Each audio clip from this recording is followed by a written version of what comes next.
Don't open that box, sir. Please, don't touch it. Mr. Hale, listen to me. There's something bad inside. Marcus Hale stood at the head of a long marble table in the grand ballroom of the Hale estate, a polished silver letter opener in one hand and a velvet ribbon between his fingers. On the table before him was a tall white gift box wrapped in deep green silk, the centerpiece of his 50th birthday party. It was the special present his closest business partner had personally placed there an hour before, insisting Marcus open it in front of all the guests. For one long second, Marcus did not move.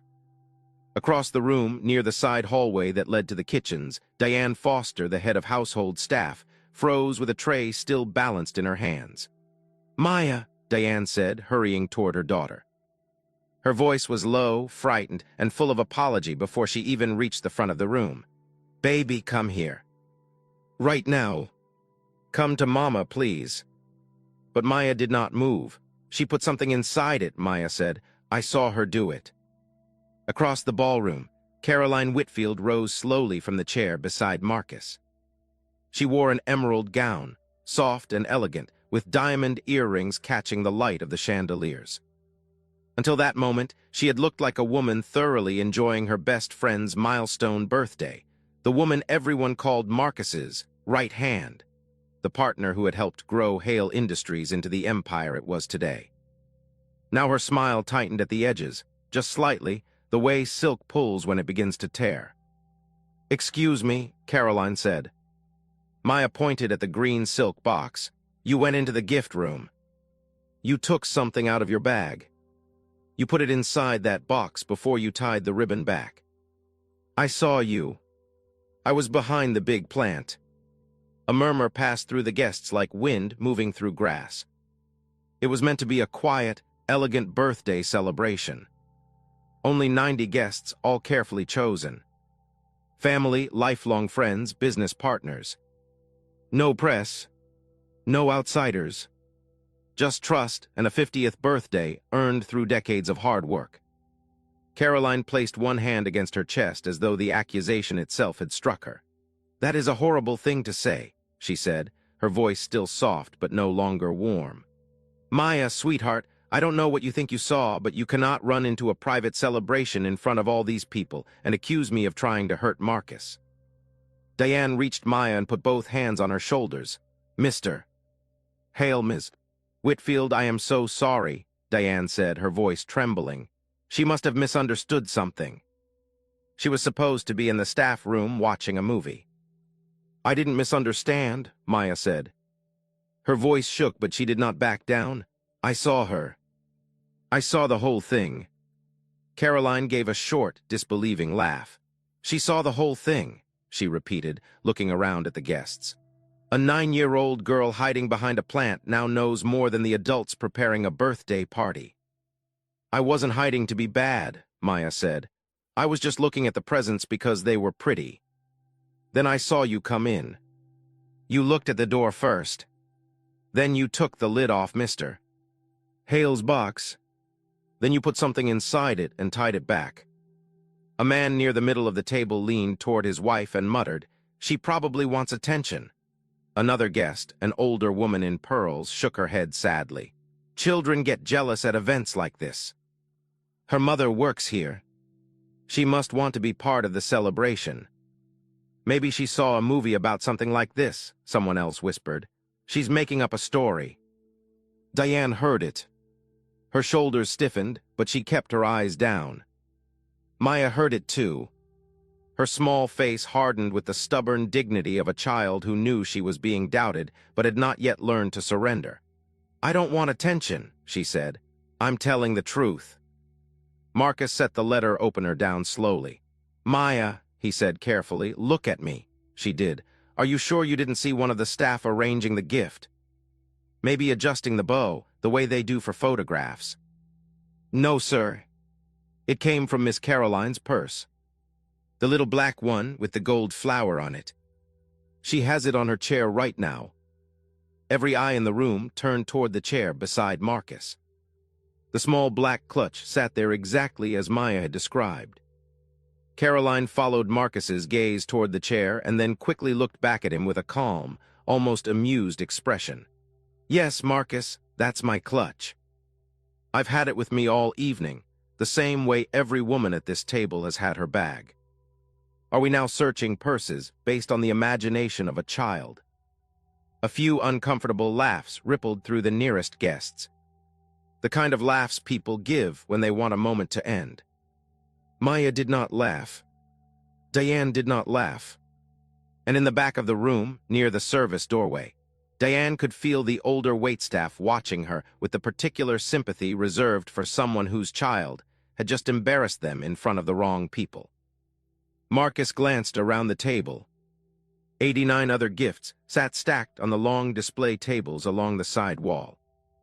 Cards, wine, watches, custom cufflinks, framed photographs, a vintage record still in its sleeve.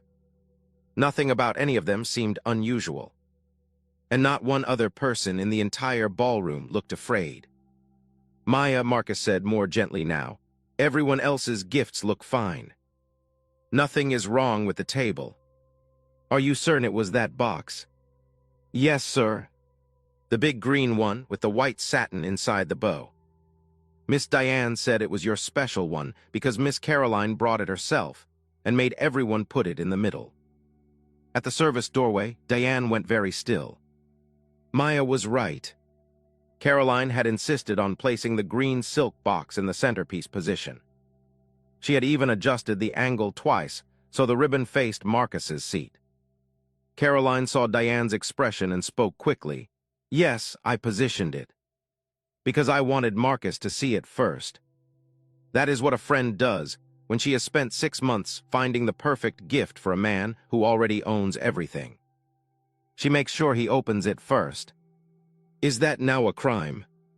She turned her gaze back to Maya. The softness disappeared, but this, sweetheart, this is wrong. It is hurtful. I am standing here as Marcus's oldest friend in front of the people who love him, and you are accusing me of putting something dangerous in his birthday gift. Do you understand what you are saying? Maya's fingers tightened around the small stuffed rabbit she had been holding since the staff hallway. I understand, she said. I'm trying to keep him safe. Caroline's eyes narrowed. Enough.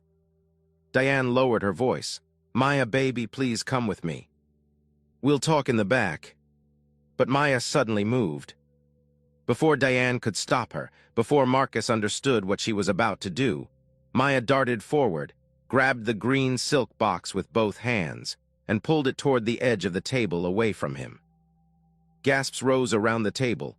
Maya, Diane cried. Put that down, Caroline snapped, her voice losing its warmth completely. Maya held the box against her chest as carefully as she could, both arms wrapped around it. He can't open this. Please. Please don't let him. Marcus pushed back his chair. Maya, he said, now firm, hand me the box. No, sir. Maya, it's a gift. It will not hurt me. Marcus stepped toward her and reached out. Maya turned her small body away, but he caught the edge of the box before it slipped. For one tense moment, their hands were on the same green silk lid. Maya's eyes filled with tears, but she did not let go. Let go, he said, please. Let go of the box, Maya. She hesitated.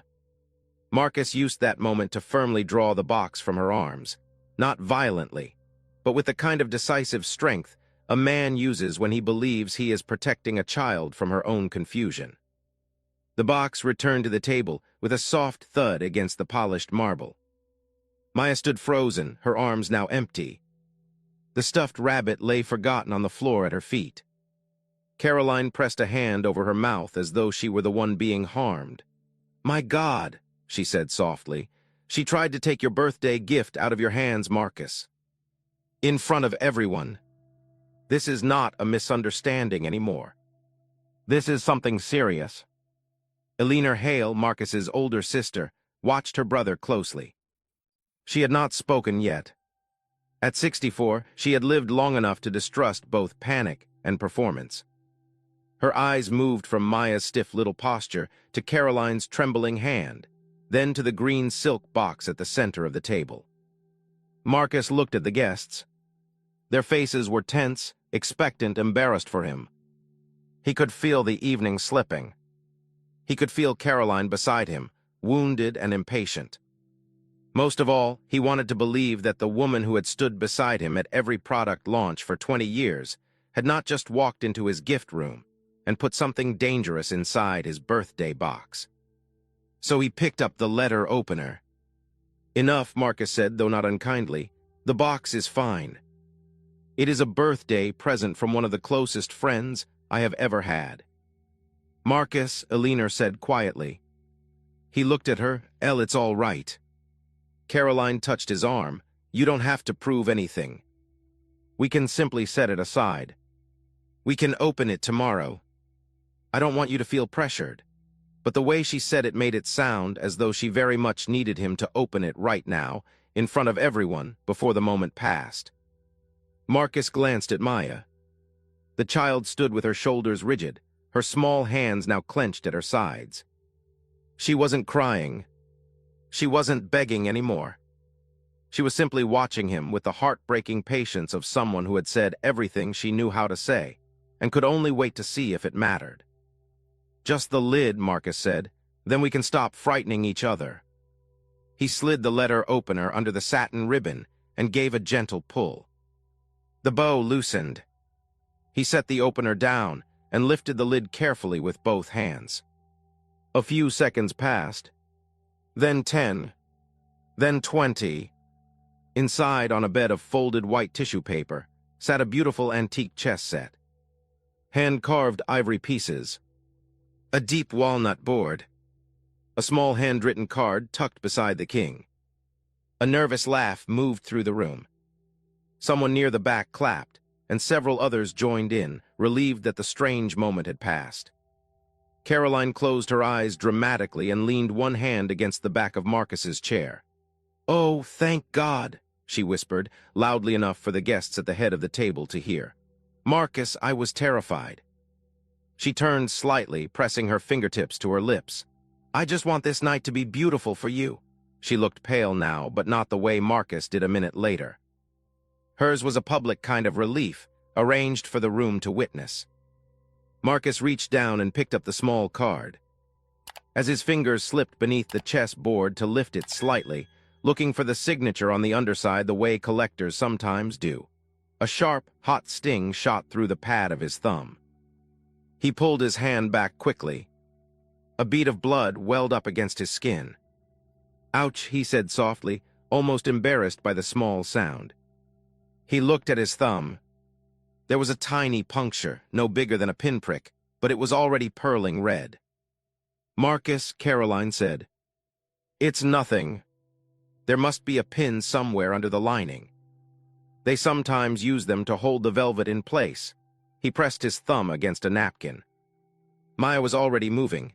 "Mama, get Mr. Hail a doctor. Right now." Diane stepped forward. "Maya, baby." "Mama, please."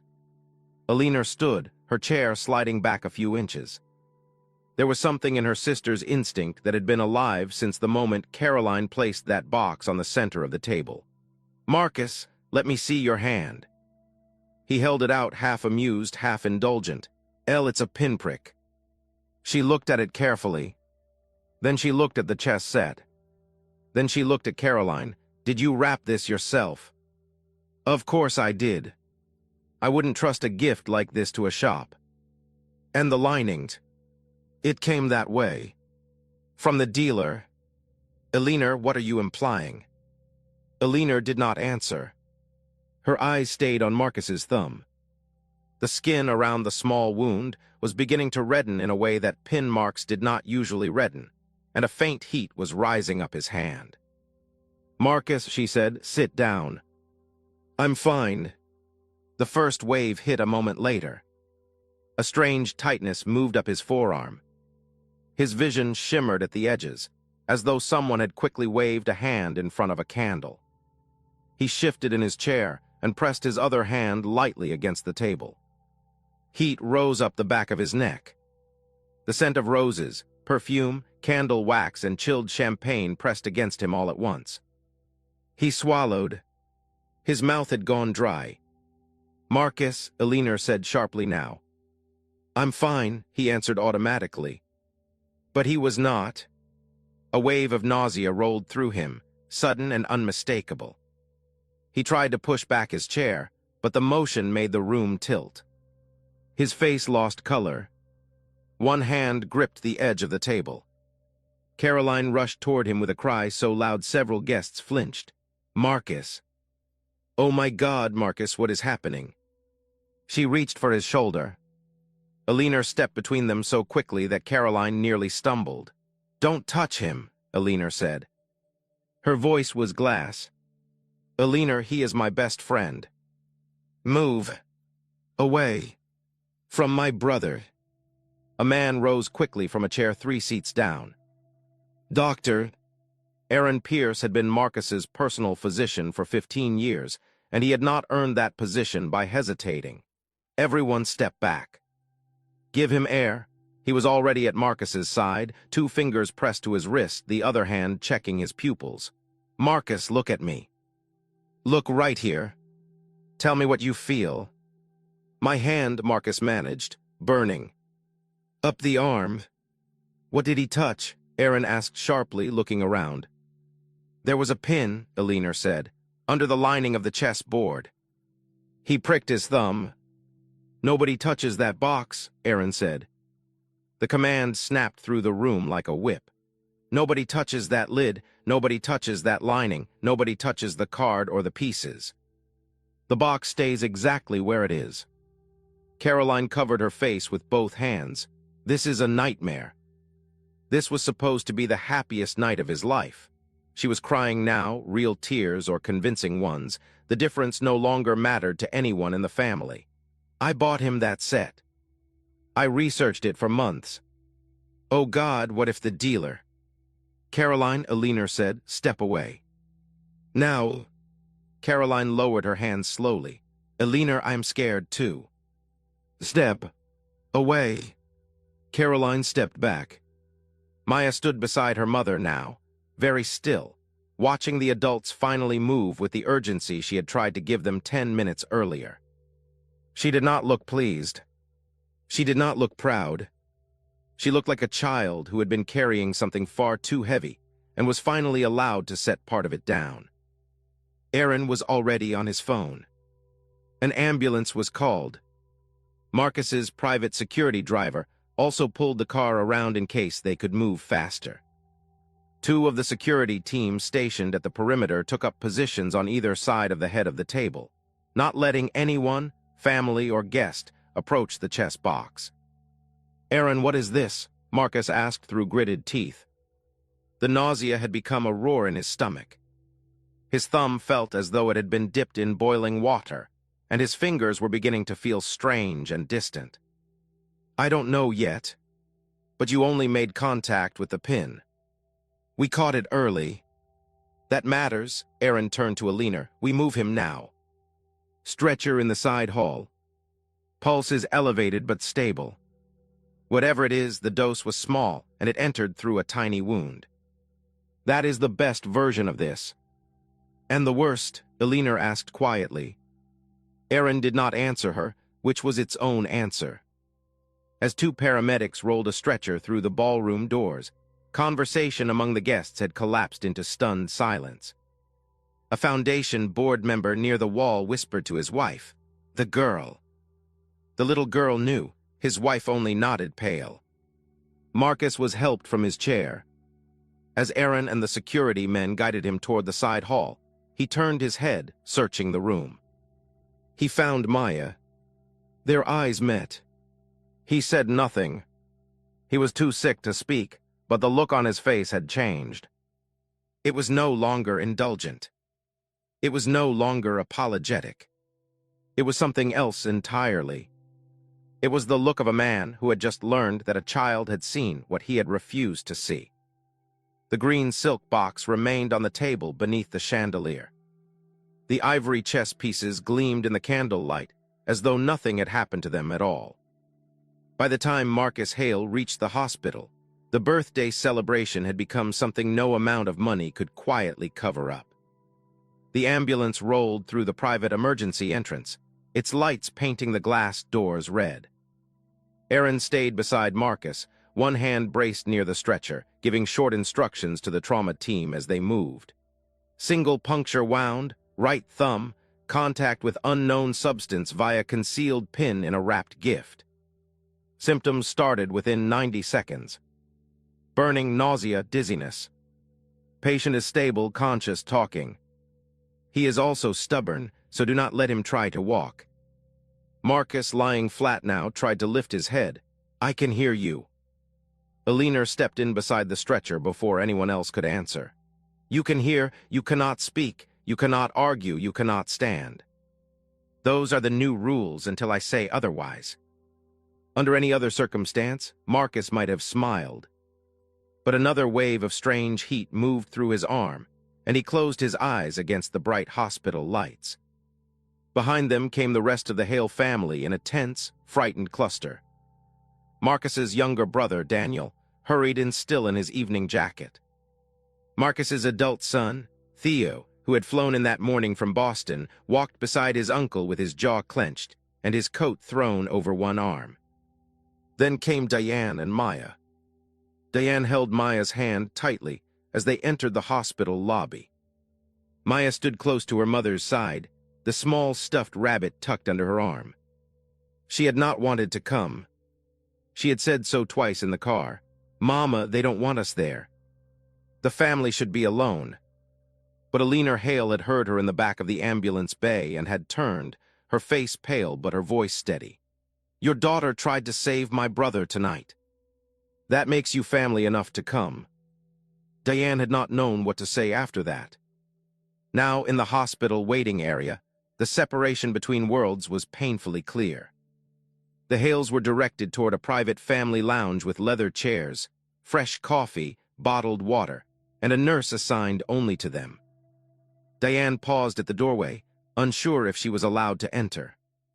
Alina noticed, Mrs. Foster, she said, softer now, please come in.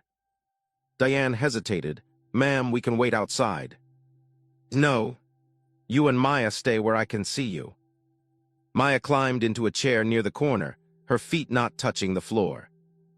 Theo Hale sat across from her, still holding his phone in one hand. He studied Maya for a moment, then leaned forward slowly. You're Maya, right? Maya nodded. I'm Theo. Marcus's son. His voice trembled slightly despite his attempt to sound composed. You were the one who tried to stop him from opening the box. Yes, sir. Theo swallowed. What did you see? Diane stiffened. Mr. Hale, she's already had a hard night. I know, Theo said quickly. I'm sorry. I'm not pushing her. I just want to understand. Maya looked down at her rabbit. I saw Miss Caroline in the gift room. She had a little glass tube in her hand. She unscrewed the box at the bottom slides, did you know? And she stuck the tube under the cloth. Then she screwed it back together. The room was quiet. Daniel stood near the window with his arms folded. Did anyone call the police? Alina answered without looking away from the hallway. Marcus's chief of security, Howard Levine, is already at the estate. Aaron ordered the box untouched. The lining, the pieces, the card, the ribbon, all preserved. Howard is copying the gift room cameras. Daniel's eyes narrowed. Good. Because if this is what it looks like, this is not a family matter anymore. Diane heard the words and felt Maya's hand tighten around hers. Inside the exam room, nurses worked quickly. Marcus was connected to a monitor. Blood was drawn for tox screening. An IV was started, and a slow drip of activated charcoal was prepared in case it could absorb anything that had reached his bloodstream. Aaron watched every reading with the focused calm of a man who had treated Marcus for 15 years and had never seen him in this kind of bed. After some time, Marcus's breathing steadied. The strange heat in his arm slowly faded into a dull, exhausted ache. The redness around the puncture wound did not spread further, which Aaron quietly considered the most encouraging sign of the night. Aaron leaned over him. "You're stable." Marcus opened his eyes. That sounded like the polite version of a bad sentence. "It is. But you are very lucky." "How lucky?"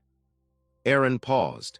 "If that pin had pricked a vein instead of the pad of your thumb, or if you had pressed harder or held longer, we might be having a different conversation in intensive care. As it is, the dose that entered your bloodstream was small. Your body will process it. You will feel terrible tomorrow. You will feel mortal for a week.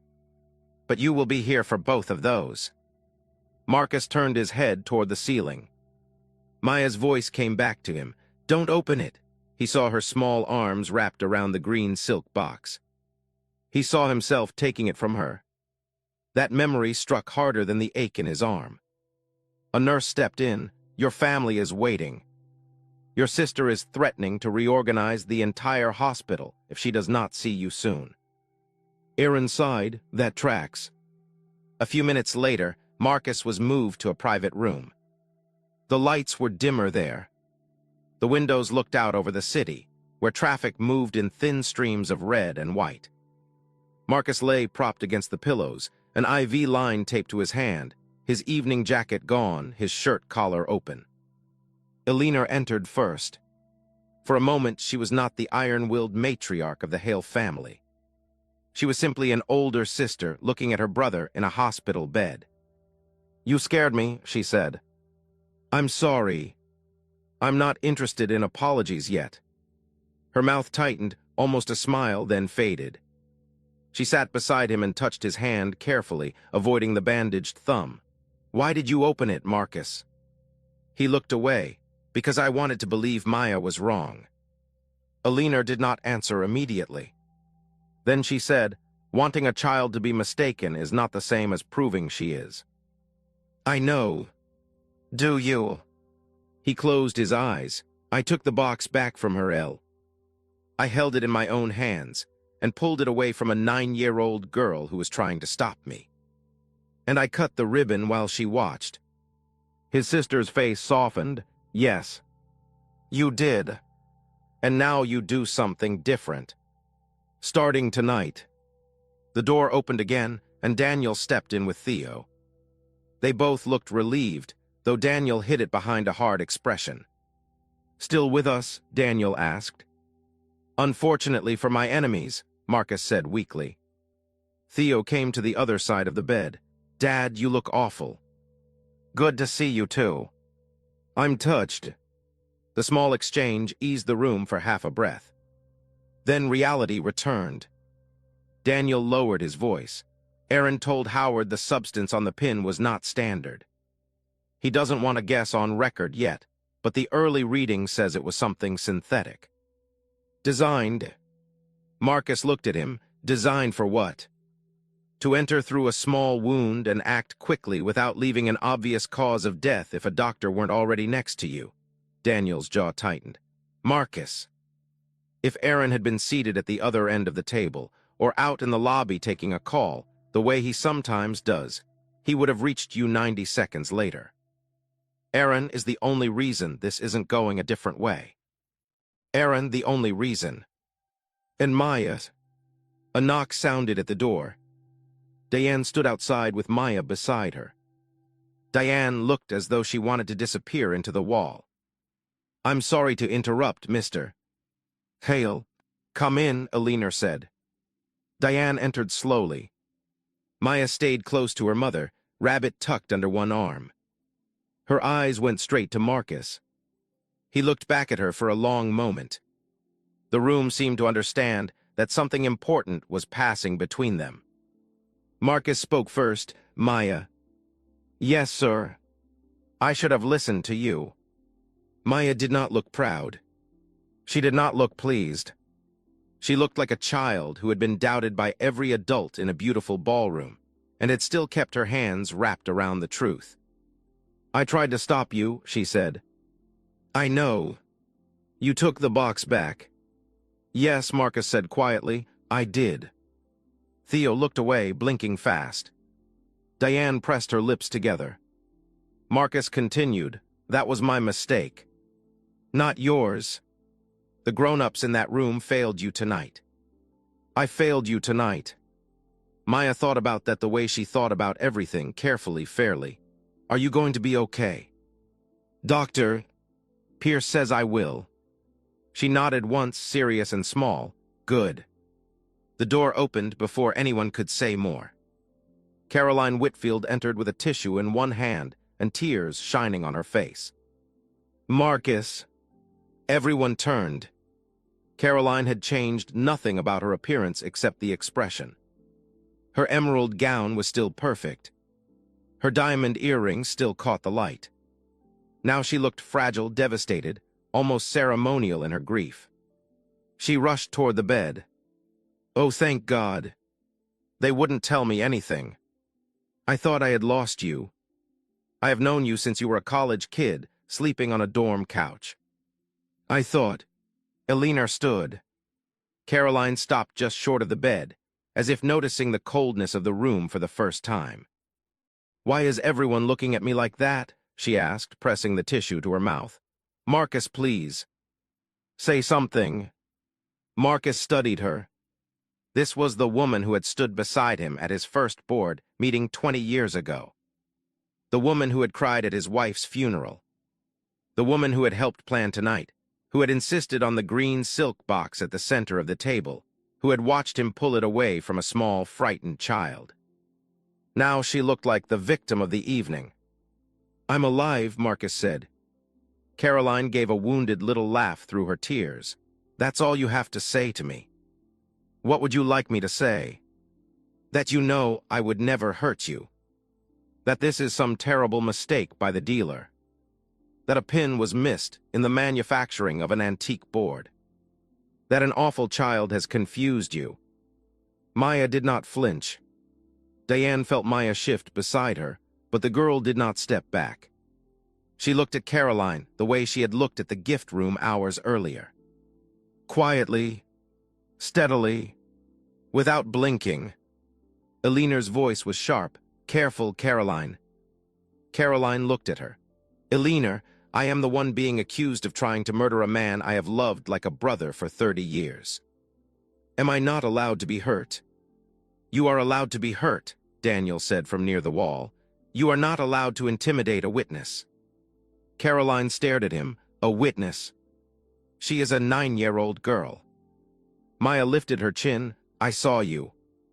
Caroline's tears paused, only for a second, but it was a second, and every adult in the room saw it. Then she covered her face again. "This is cruel. I checked the box because I wanted everything perfect. I touched it, yes, of course I touched it. I wrapped it. I placed it. But not the way she says. Not the way you are all imagining. Marcus, you know me." Marcus did not answer. Caroline moved closer to the bed, her voice softening into something intimate, the voice she had used at every dinner, every fundraiser, every quiet moment after a hard board meeting. "Marcus, look at me. We were supposed to toast your 50th birthday tonight. We were supposed to be laughing right now. Please don't let fear destroy 30 years. Marcus looked at his sister, then at Diane, then at Maya. Finally, he turned back to Caroline. "Aaron sealed the pin." Caroline blinked. "Of course. That's wise. The chess set is being tested. The lining, the velvet, the card, the ribbon. I would expect nothing less. The gift room cameras are being pulled. That was when something changed. Not much. Not enough for everyone to see. But Marcus saw it. Eleanor saw it too. A slight tightening around Caroline's mouth. A small delay before the next breath. Then she recovered. "Good," Caroline said. "Then the cameras will prove I did nothing wrong." "Maybe they will," Marcus said. The room held its breath. Caroline's tears returned, but now they seemed to arrive with effort. "I cannot do this," she whispered. "I came here because I love you, and I am being treated like a criminal in your hospital room while a child stares at me like I'm a monster. No one called you that, Daniel said. You didn't have to. She turned toward the door, then stopped and looked back at Marcus, dignified and beautiful under the hospital lights. When you are ready to remember who has stood beside you for half your life, call me. She left before anyone could answer. For several seconds, no one spoke. Then Maya said very quietly, "She looked scared when you said cameras." Marcus looked at her. Diane touched Maya's shoulder. "Baby." "No," Marcus said. "Let her speak." Maya met his eyes. "She didn't look scared when you were sick. She looked scared when you said cameras." Elena slowly sat back down. Aaron returned just then, holding a tablet. He looked around the room, sensing the shift. "Did I miss something?" Marcus's gaze stayed on the door Caroline had closed behind her. "No," he said. "I think we are just beginning." That night, as the hospital settled into its quieter hours, and the machines beside Marcus's bed kept steady rhythm, the Hale family remained close. Diane and Maya were given a small room nearby to rest, though Diane sat awake for a long time, one hand on her daughter's back, staring at the wall. Marcus did not sleep much either. The pin had brought him to the hospital. Maya's warning had followed him there. But Caroline's face, when he mentioned cameras, stayed with him most of all. By dawn, he knew three things with a clarity that made the bandaged thumb on his hand throb harder. Someone had hidden a contaminated pin inside his birthday gift. A child had watched it happen, and the woman he had trusted for 30 years was far more afraid of the cameras than she had ever been of losing him. Howard Levine arrived at the hospital a little after 7 in the morning with a leather portfolio in one hand and the look of a man who had not slept, because the truth had kept him company all night. He was tall, gray-haired, and built like a retired wrestler who had decided to wear suits anyway. He had been Marcus's chief of security for 11 years and had personally vetted Caroline Whitfield for every level of access she now held. Marcus saw the look on his face and understood that part of Howard's sleepless night had been spent reviewing his own decisions. "Show me," Marcus said before Howard had even closed the door. Howard placed the portfolio on the rolling table and opened it. Several printed stills lay inside, arranged in sequence. "You need to understand something before you see these," Howard said quietly. "The footage is clear. It is not flattering to Ms. Whitfield." Marcus held out his hand. "Howard, she planted a poisoned pin in my birthday gift." "I am past flattering." Howard slid the first photograph across the table. Caroline entered the gift room alone at 7:14 p.m., her clutch tucked under one arm, her green silk box held carefully in both hands. Posture relaxed. Smile gone. The face of a woman alone, in a room she did not know was being watched. The second photograph changed everything. Caroline had set the box on the side table. The base of the box was tilted, the false bottom slid partway out. In her right hand, she held a small glass vial with a fine cap. In her left, a pair of forceps gripped a slender silver pin. The motion was the slow, precise motion of a woman who had practiced this, possibly many times. The third photograph showed the pin being threaded into the underside of the velvet lining. The fourth showed her dipping the very tip of the pin into the vial, just once. The fifth showed her sliding the false bottom back into place, repositioning the chess pieces, and brushing the green silk with the palm of her hand. The sixth photograph showed Maya, half hidden behind the tall potted palm by the door. The child's small face turned toward Caroline. Her stuffed rabbit pressed against her chest. Marcus stopped breathing for a moment. She was right there. "Yes," Howard said, "exactly where she said she was." The next image showed an unfamiliar man at the side service door of the gift room. He wore a black catering jacket, but his face did not belong to the catering staff Diane had hired. He was older than the waiters, leaner, with a beard trimmed close to the jaw and eyes that seemed used to watching exits. Caroline handed him a small envelope. He nodded once and stepped back out the service door. Elena leaned in carefully without touching the photo. "Who is he?" We are working on that, Howard said. He was on the catering list as Roland Mercer, replacement server. The staffing agency confirmed nobody by that name was ever assigned. The signature on his shift slip was forged. We are running the face. Marcus stared at the picture for a long moment. He used the back service entrance. Yes. Either Caroline let him in, or he had previous access. Given that he knew the layout, the cameras he kept his head turned away from, and the timing of staff rotations, I do not believe this was his first visit to your estate. Daniel exhaled slowly. Marcus. This isn't just Caroline. No, Howard said, this is organized. Aaron stepped in then with a tablet. He had been waiting outside long enough that he had clearly been told to listen first and speak second. Lab called back. Marcus looked up and... The substance on the pin is a synthetic toxin not commonly available. Not commercial. Not pharmaceutical. The chemist who looked at the preliminary panel said the design priority appears to be small dose effectiveness through a minor skin breach. Designed to look like a heart event if a doctor wasn't already present. The room went still. Eleanor stood and walked to the window, not because she wanted the view, but because her anger needed somewhere to go. Marcus closed his eyes for a moment. Then he opened them. Howard. The study at the estate. Caroline was there last week. Yes. She told Diane she was looking for a photograph from your 40th. There are no photographs in the study, Marcus said. All of those are in the library. Eleanor turned slowly. What did she really want? Howard had already opened his portfolio to a second page. I had your assistant may pull the access logs overnight. In the past 6 weeks, the digital signature pad on your study desk has been used outside of your active working hours 14 times. Most of those nights you were either at a board dinner, on a flight, or asleep in the East Wing. Marcus stared at him. What was signed? That is what I need you to look at.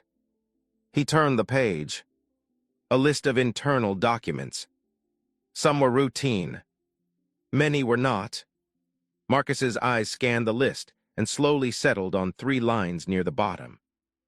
Amendment to the Hale Industries Voting Trust. Temporary chair authorization. Conditional asset transfer provision in the event of medical incapacitation. Caroline's name appeared as the contingency officer in all 3. She rewrote the chain, Marcus said quietly. Eleanor crossed the room. What does that mean?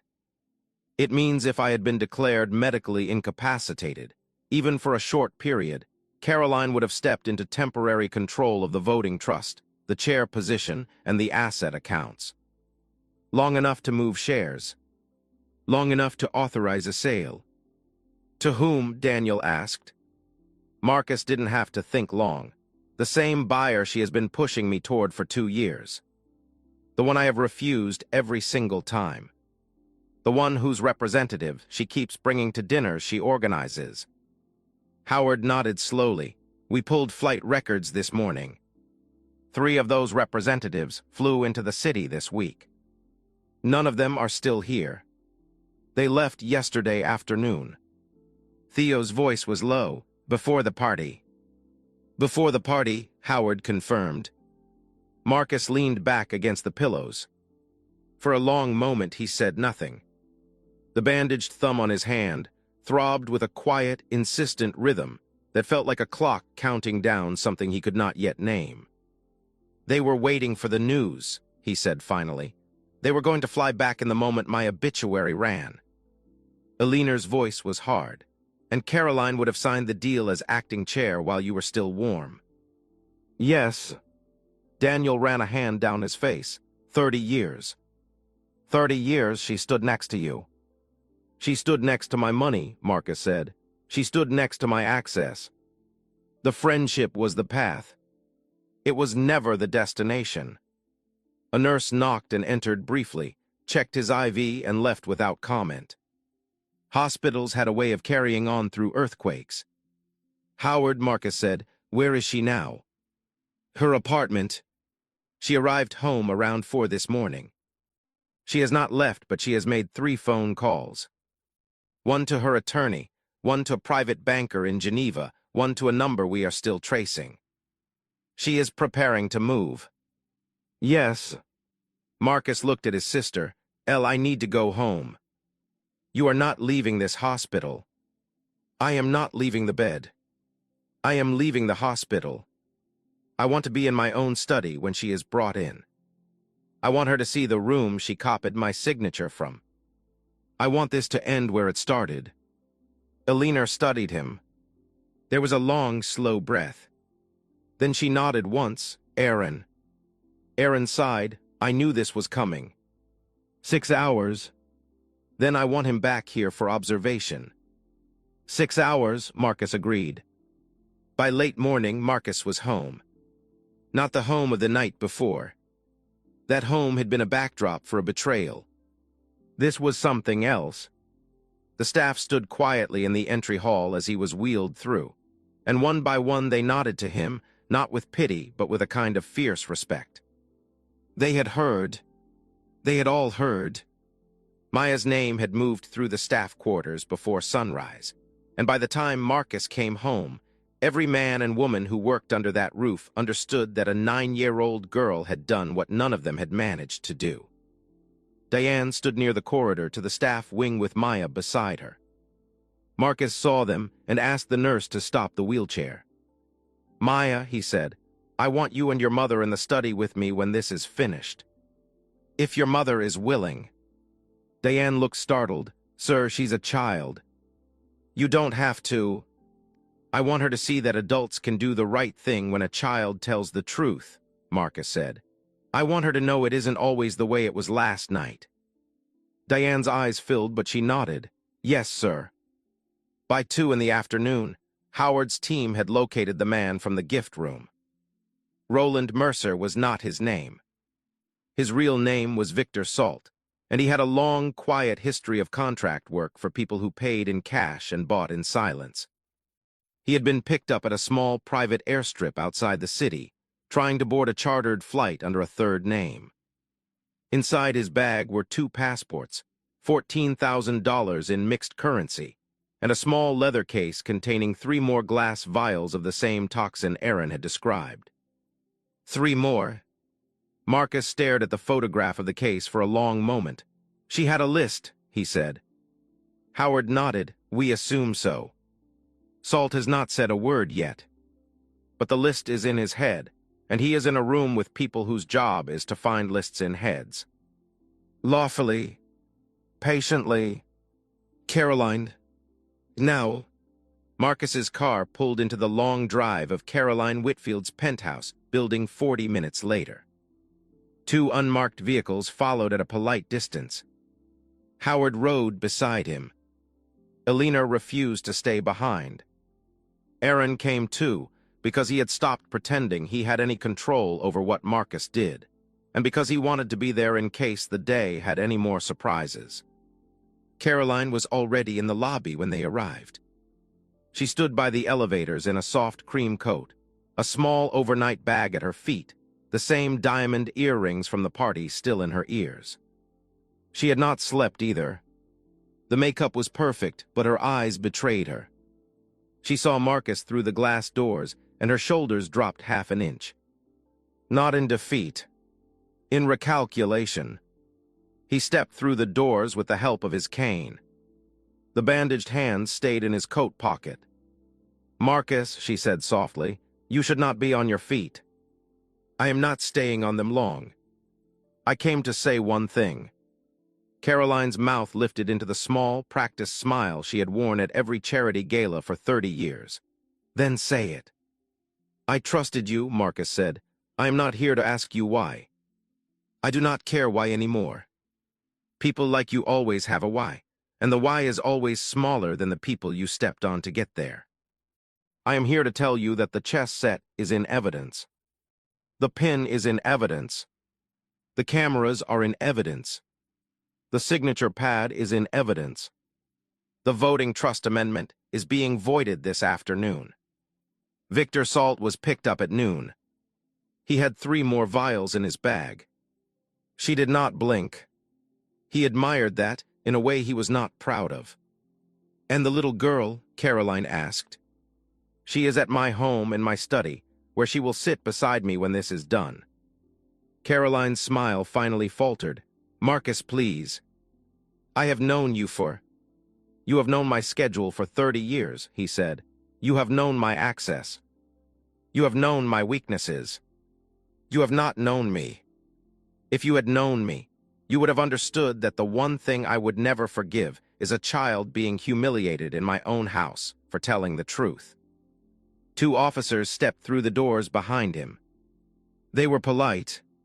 They were quiet. Caroline did not resist.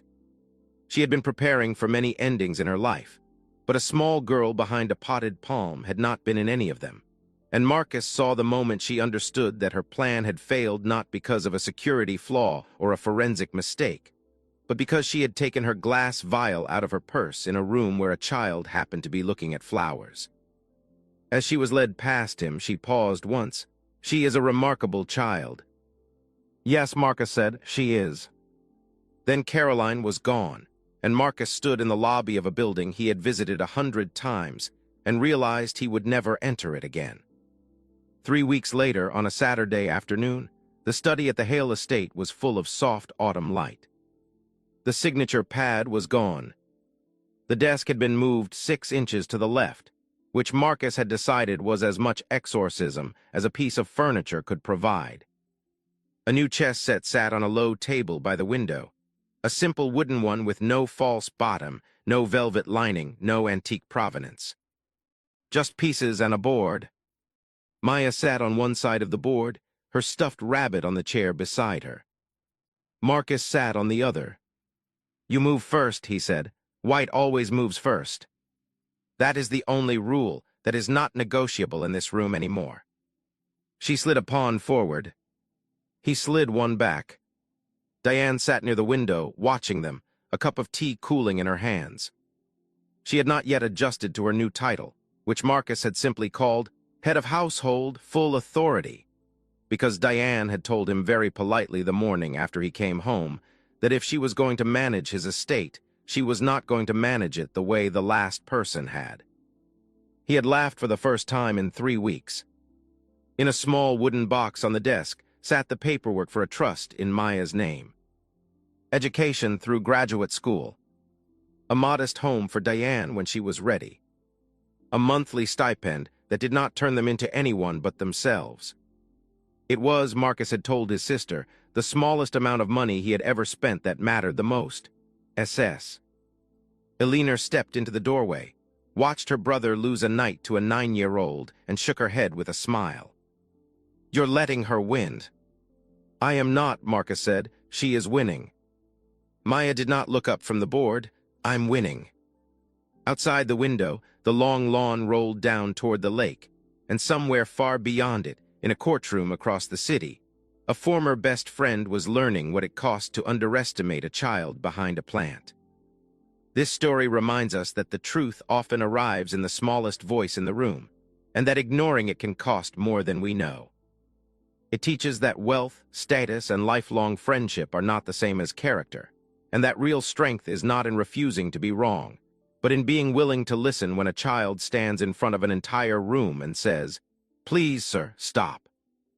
Maya's courage shows that integrity does not depend on age. Marcus's journey shows that the most powerful thing a grown man can do is admit a mistake and protect the person who tried to warn him. If this story touched your heart, please like the video, share your thoughts in the comments, and tell us where you are watching from. Don't forget to subscribe for more stories that matter.